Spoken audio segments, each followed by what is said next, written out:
So iteration statements, அதாவது ஒரு குறிப்பிட்ட ஸ்டேட்மெண்ட்டை இல்லை பிளாக் ஆஃப் ஸ்டேட்மெண்ட்டை திரும்ப திரும்ப ரன் பண்ணணும் அப்படிங்கும்போது நம்ம இந்த ஸ்டேட்மெண்ட்ஸை யூஸ் பண்ணுறோம்.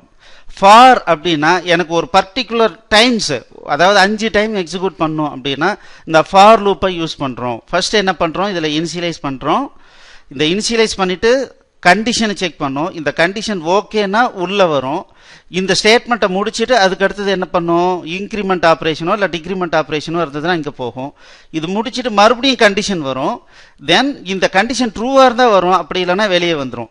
ஸோ இந்த மாதிரி எது வரைக்கும் இந்த கண்டிஷன் வந்துகிட்டே இருக்கோ அது வரைக்கும் என்ன ஆகும், மறுபடியும் இந்த ஸ்டேட்மெண்ட்டை முடிச்சுட்டு மறுபடியும் இன்க்ரிமெண்ட் ஆப்ரேஷன் போயிடும், மறுபடியும் கண்டிஷன் செக் பண்ணும், ஓகேன்னா உள்ளே வரும், அப்படி இல்லைன்னா வெளியே போயிடும் இல்லைங்களா. ஸோ இது நீங்கள் பார்த்துருப்பீங்க. அடுத்தது வைல் கண்டிஷன். வைல் கண்டிஷன்னா எனக்கு இதை டெர்மினேஷன் பண்ணுறதுன்ற ஆப்ரேஷன் இந்த ஸ்டேட்மெண்ட்டை எக்ஸிக்யூட் பண்ணுறதன் மூலமாக தான் நடக்குது. ஃபார் எக்ஸாம்பிள் ஒரு டெம்பரேச்சர் மெஷர் பண்ணுறோம். 100 டிகிரி வந்தவொடனே ஒரு மெஷினை ஸ்டாப் பண்ணணும்னா 100 டிகிரி எப்போ வரும்னு முன்னாடியே நம்மளால் கண்டுபிடிக்க முடியுமா?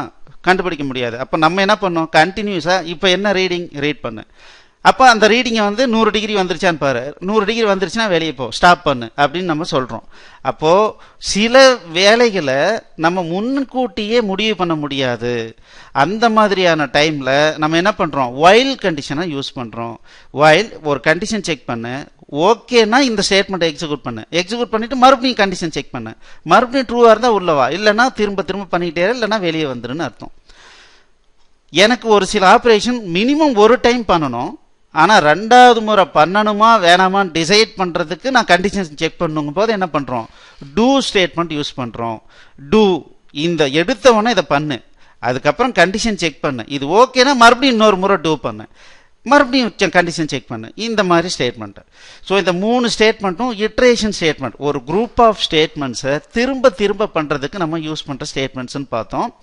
இதில் இந்த லூப்புக்குள்ளார பிரேக்குன்னு கொடுத்தோம்னா அந்த லூப்பில் இருந்து உடனே வெளியே வந்துடும் கண்ட்ரோல்.